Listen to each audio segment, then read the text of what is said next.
Brace yourselves, because this one's a political scandal like we've rarely seen before. Imagine a migrant with a menacing Kalashnikov tattoo on his face, making his way across the English Channel in broad daylight, filming his journey on TikTok as he vows to kill none other than Nigel Farage. Yes, the Nigel Farage, the prominent anti-EU firebrand and leader of Reform UK. As this brazen incident unfolds, what's the government's reaction? Utter silence. Even after the threat is exposed, Keir Starmer and Number 10 refuse to apologise or even acknowledge how this threat was able to slip through Britain's supposedly secure borders. Farage's life is threatened. A migrant with violent intentions manages to evade security. And yet the Labour leadership remains astonishingly quiet. Now, here's the latest shocking twist, just revealed in the past few hours. No. 10 has doubled down on its refusal to apologise, brushing off concerns over Farage's safety and dismissing the public's outrage.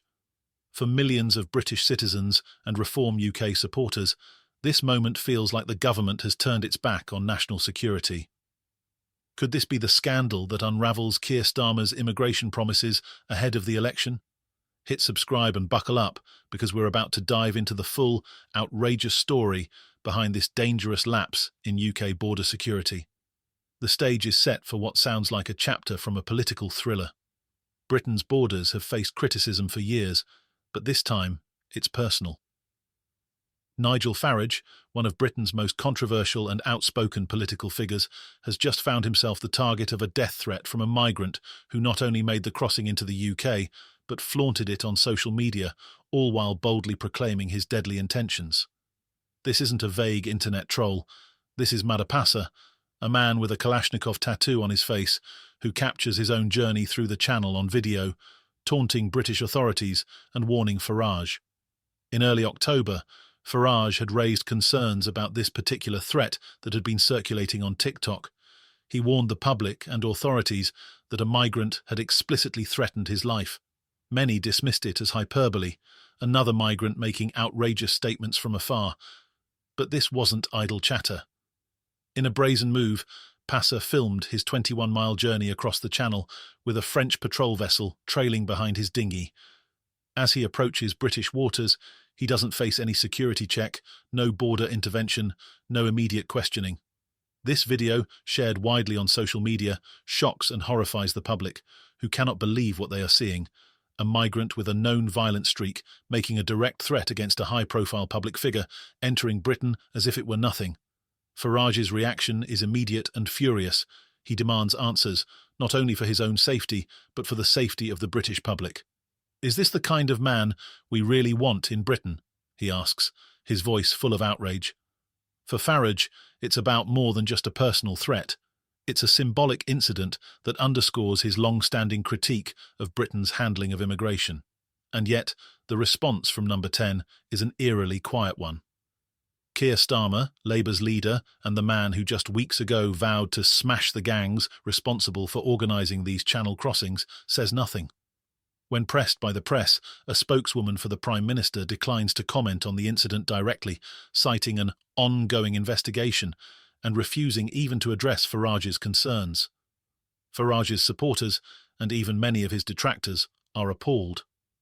Reform UK MPs quickly rally behind him, releasing an open letter demanding that Starmer take accountability and implement urgent reforms to curb both legal and illegal immigration. In their statement, they accuse the government of creating a deliberate policy of mass, uncontrolled legal immigration, and allege that this policy has left Britain vulnerable to precisely these kinds of threats. To them, the incident is clear proof that the Labour government's policies are failing at a fundamental level. Meanwhile, as news of Passa's arrest circulates, the details surrounding his entry become murkier and more troubling. It appears that, instead of being intercepted and turned back by the French Navy, Passa was escorted to British waters, a revelation that has sent shockwaves across the nation. France, it seems, has adopted a new role in the Channel crossings, one that appears to be aiding, rather than preventing, illegal immigration into Britain. The footage of Passa's dinghy, shadowed by the French vessel, confirms the suspicions of many who believe that France has not only failed to prevent these crossings, but may be facilitating them. In recent weeks, Starmer had made bold promises to strengthen UK borders, hoping to win over voters who have grown increasingly wary of unchecked immigration. With elections looming, his commitment to tackling gangs responsible for smuggling people across the Channel was meant to be a cornerstone of his immigration strategy. But now, that commitment appears hollow, exposed by his silence in the wake of this brazen incident.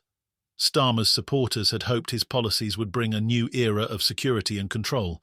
Instead, the nation finds itself questioning whether any of Labour's promises can be trusted. For Farage's part, he insists that the Labour leader's failure to act decisively on this issue has left the British public vulnerable to threats from individuals like Passer, who seemingly face little resistance in making their way to the UK. British citizens are left wondering, what kind of message does this send to those seeking to exploit the nation's lenient policies? For them, number. 10's refusal to apologise to Farage is emblematic of the government's failure to take responsibility. For the Labour Party, this scandal threatens to derail their political ambitions, as voters, particularly those concerned about security and immigration, begin to doubt Labour's ability to enforce its own policies. Meanwhile, Passer's case serves as a glaring example of how current border policies are failing. The French vessel's actions, in particular, have sparked outrage, with critics accusing both the French and British governments of negligence. Farage's vocal condemnation of the situation has only stoked the flames, turning this incident into a rallying point for those who feel that British sovereignty is under threat. Reform UK's letter highlights a sentiment that is increasingly widespread, a belief that Britain has lost control of its borders and that Labour's promises are mere lip service. The police, meanwhile, confirm that they are investigating the threats made against Farage, but for many, this feels like too little, too late. Operation Bridger, the national policing initiative aimed at protecting MPs, is supposed to ensure that public figures can perform their duties without fearing for their safety. Yet in Farage's case, this system seems to have failed at every level.